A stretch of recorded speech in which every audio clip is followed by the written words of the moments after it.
My name is Paulson, and I'm a technology project manager. I've been doing this for a year.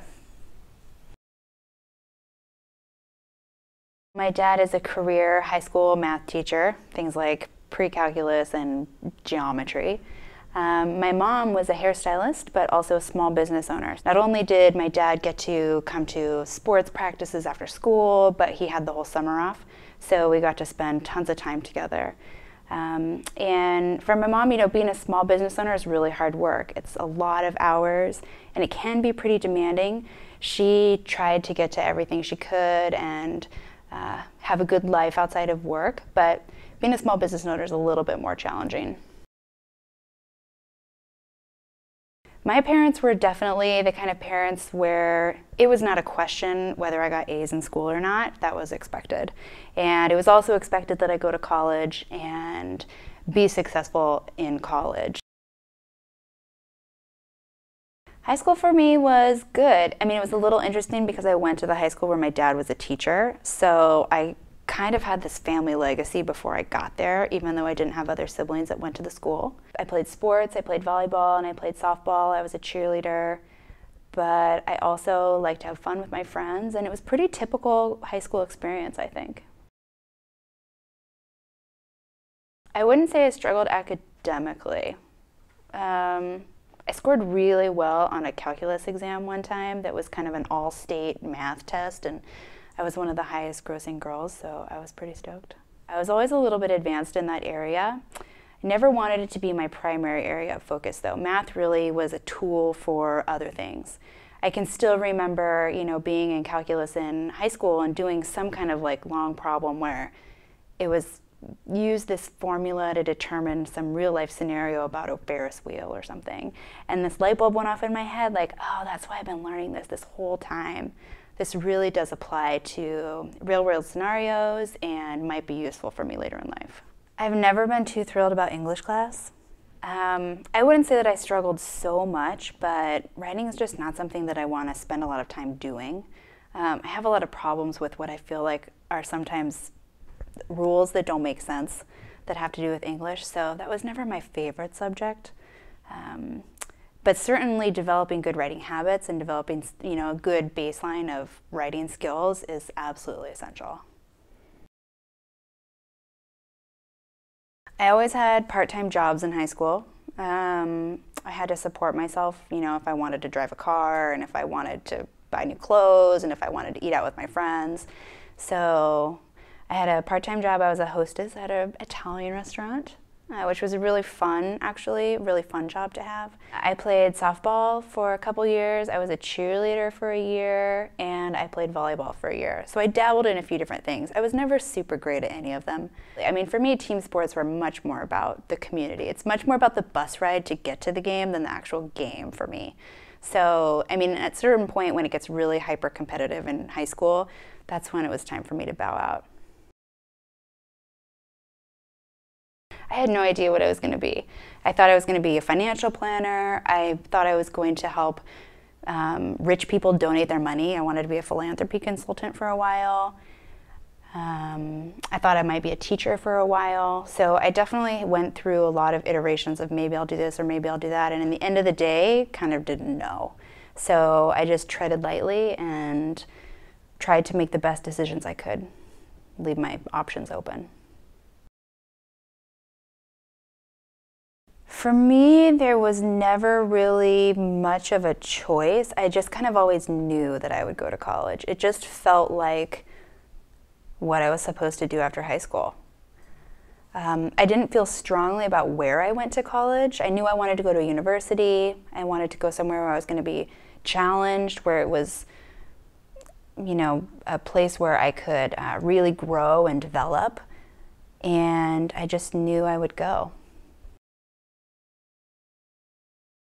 When I was an undergrad, I was really unsure actually which major I wanted. I was enjoying my psychology class, I was enjoying my math classes, I was enjoying my economics classes. I thought maybe for a moment I wanted to go into botany. I just kind of was all over the place.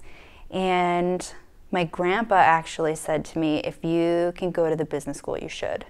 And he's someone in my life that I've always really looked up to, and I've always really listened to his advice. He doesn't give it to me all the time, but when he does, I definitely listen. And so I said, okay, I'll apply to the business school, and if I get in, I should do it. And I did. So it was hard to get into the business school at the time, so I just said, you know what, I was given the opportunity and I earned it, so I'm going to take it. Once I got into the business school, I had a really hard time choosing a focus. So I took finance classes, I took general administration classes, I took some computer science classes actually, which ended up being extremely helpful.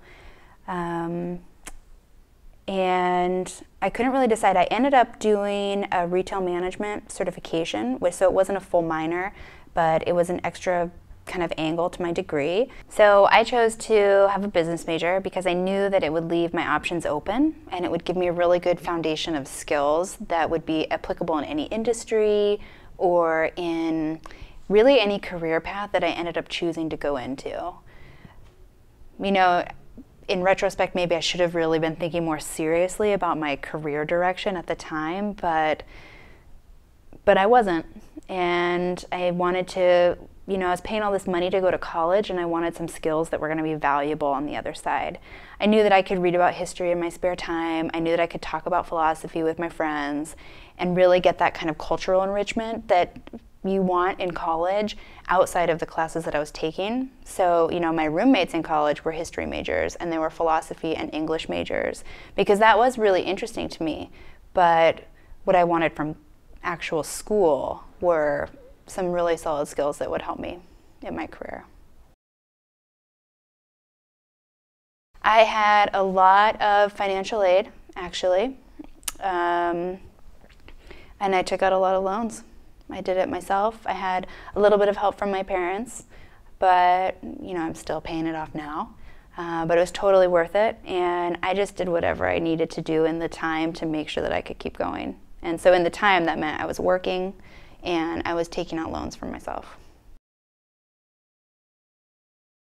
As part of a business degree at the University of Washington, we had to take a few computer science classes, mostly things about, you know, basics for computer networking, maybe some light programming in Excel or Access or things like that. And in retrospect, I wish I took more computer science classes.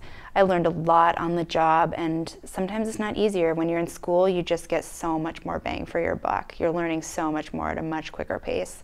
You can definitely learn a lot of that stuff on the job, but it's more efficient to learn it in college. I had some operations classes. So in operations classes, you're thinking about project planning, you're charting milestones and deliverables, you're backtracking from deadlines. Those are skills that, you know, you can learn those on the job, and that can just come naturally to some extent.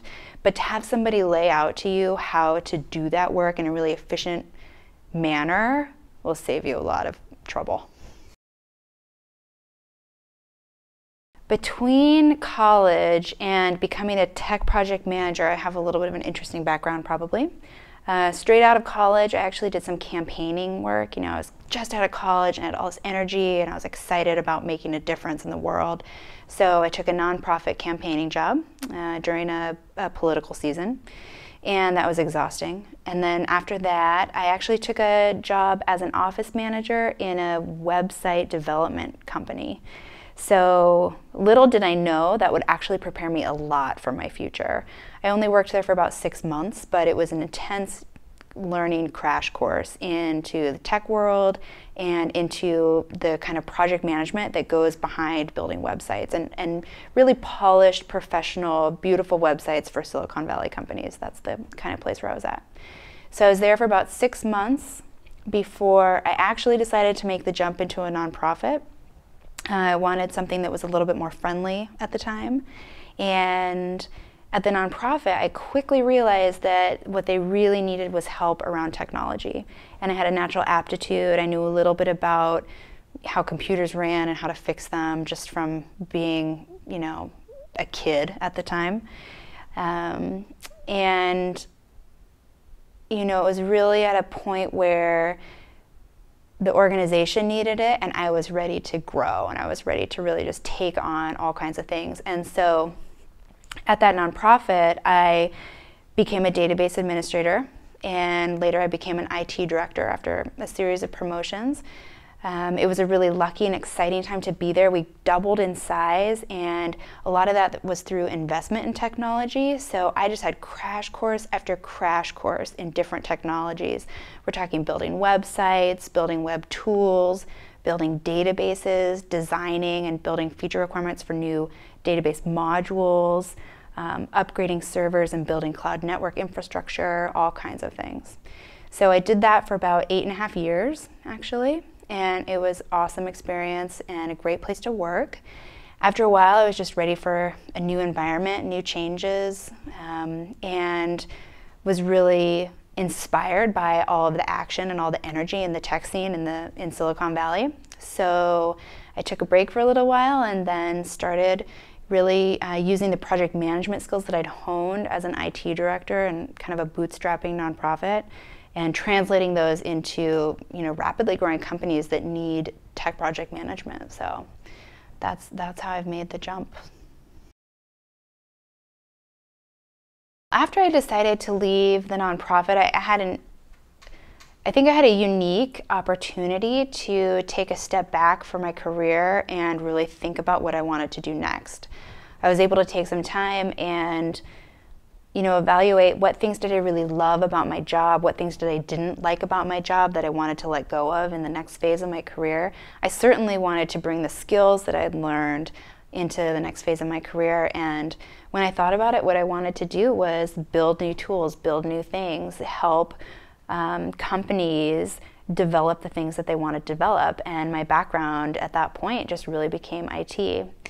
Knowing how computers function, knowing how servers work and networks, having worked on several web projects, building websites and web tools and various database tools, really just lended towards being a tech project manager. I will admit that it was very hard. It was harder than I thought it was going to be. And there's a lot of really talented technology project managers, so the competition is pretty stiff. I got my position through a referral for another job that I interviewed for. I had really hit it off with that employer. She wasn't able to hire me, but a week or two after I'd interviewed for her, she called me back and said, "Hey, I heard about this other position, and would you be interested? I'll connect you." I said, "Yeah, of course, that actually sounds exactly like what I want to do." And then I had a phone interview with that guy, and we both liked each other. I could really feel the chemistry, actually, just on that first phone call. And I knew that that was a company I wanted to work for, a person I wanted to work for. The job at the time was only a part-time contract job, but all the signs were pointing to this is a great place for me, it could be a really good fit. So I took the contract part-time job, and a little while after that it turned into a full-time job.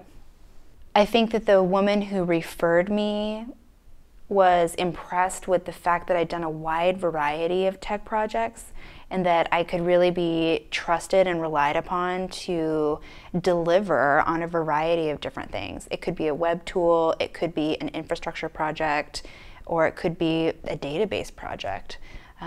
So really my wide variety of experience helped me land my current job. A project manager is really valuable because they're the person just keeping the ball rolling. The engineers are focused on engineering. The vice presidents are focused on running the company. The specialists or the salespeople are focused on doing what they need. And you need a project manager to be in the middle, keeping an eye on all of the moving parts. Without having somebody keeping an eye on all the moving parts, the train gets off the track really quickly. So that's why good project management is very important. It's my job to make sure that any kind of technology project is delivered on time and on budget and really satisfies the needs of the company. Day to day, what that means is I'm just talking to a lot of people all the time. I'm talking to the original people who said, here's what I want and here's what I need. I'm talking to the engineers or the developers who are going to actually build the tool and finding out, hey, is it on track? Hey, could you do this? Hey, you know, so-and-so wants to change this piece of it, or, oh my gosh, we forgot this little angle and we need to fit this in now, and how are we going to do that? So I'm doing a lot of relaying of information between a lot of people. There's a lot of diplomacy in project management because you really need to satisfy a lot of different parties. You need to know how to talk to a lot of different kinds of people, and that can be one of the most challenging things. During a typical week, about 25% of my time is spent on communication. That's emailing people, checking on things. Is this ready? When will it be ready? Is it going to be a problem if this piece is missing at this point? So a lot of communication and checking in with individuals. About 50% of my time would be spent on doing hands-on work. So writing and generating documents, editing requirements, maybe creating some wireframes, things like that. And I would say the last 25% of my job is facilitating meetings. I'm the person at the meeting who says, hey everybody, this is the agenda. Here's what we're going to go through today. Here are the important points. I prioritize agendas, and I just make sure people bring their best to the meeting.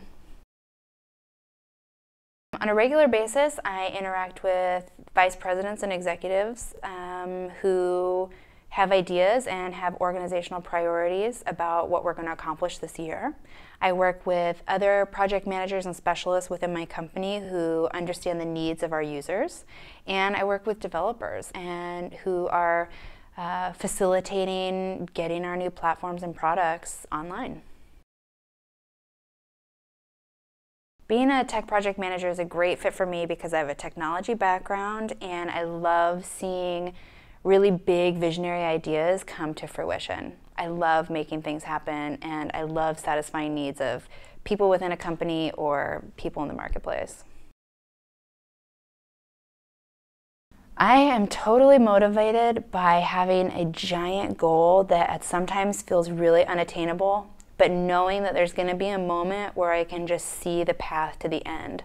And having done as many projects as I've done at this point, I always know where those points are along the process, and I enjoy that process. That's fun for me. I love taking something from a vision and then having it be an actual thing. And I love calling on the right people to contribute and bringing in the right people at the right time to make it all happen. It's really common for development to take twice as long as you think it's going to. As a general rule, you want to budget twice as much time and twice as much budget to any tech project. And you'll get a lot of executives who say, great, we're going to do it for this amount of money and this amount of months. And a good project manager will say, let's think about it for a second, and we need to build in a lot of wiggle room. And that's the project manager's job, to really say, here's what can go wrong, and to plan for that. So as a project manager, you should know that quality control testing is going to take a lot longer than you think.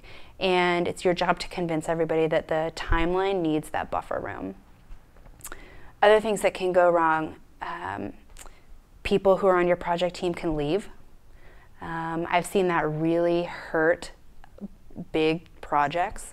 If a project manager, maybe from an agency that you're working with, leaves, you're going to have to go through everything all over again with the new person, and it will really set you back. Currently, we actually have a lot of challenges because we're working with international development teams, which are really great, but also it's incredibly challenging to work on completely opposite time zones. There's some language barriers sometimes, just in style of working. And we also, sometimes we're really resource challenged. We might need more budget than we actually have to do what we want to do, and the demands sometimes just outweigh the resources. So there's a lot of prioritization challenges, but you just work through them. Before I went into tech project management, I wish I knew how hard it would be sometimes. Technology is a little bit special, I think, in that when it's working well, nobody notices. And so when you're doing your job really well, no one knows. But when something in technology is broken, everybody notices. And that can be a really hard position to be in if you're the person who's responsible and you only get noticed when things are going badly. So had I known that before I got into this field, I might have developed some coping mechanisms, and just knowing that I was going to be faced with that would have been nice. Being a tech project manager is really more about keeping track of details, navigating from the big picture to the detailed picture all the time. So you need to be skilled in kind of working along that spectrum. And also, I mean, communication and organization skills are paramount. I would tell people who want to be a tech project manager to get some solid business skills. You need basic, office skills, but you also really need technology. So if you can get coding, if you can get training in specific platforms and softwares, that'll be really beneficial. So really follow what is interesting to you, but find something interesting to you in tech and learn how to do it so that you know what you're talking about when you're working with specialists. Tech project management will probably change a lot over the next 5 to 10 years, simply because technology changes a tremendous amount all the time. So there's always new skills to learn, there's always going to be new software, there's always going to be the next platform that will be great for your industry. And so staying on top of those changes is really important, because we don't really know where technology is going. And sometimes we have an idea and we think it's going to go in one direction and it doesn't, and then sometimes something else totally surprising takes off. And you've got to be flexible. There's a lot of movement towards having, at least in the Valley, product managers over project managers. So what that means is there's more of a reliance on knowing the coding language and having a more hands-on kind of engineering approach to building a tool or building a product. So the industry's definitely been in that direction for some time. And a lot of times my job as a tech project manager really does overlap in product management. So those things are they're important to the industry, and they're definitely going to be here for a while. I would say that if somebody wants to do what I do, they're going to have to work really hard. They're going to have to put in some time to learn about technology, learn some different platforms or some languages, or just some different tools that are common in the workplace. You need to be versed in those things so that you can actually bring something to the table when your company needs a project executed.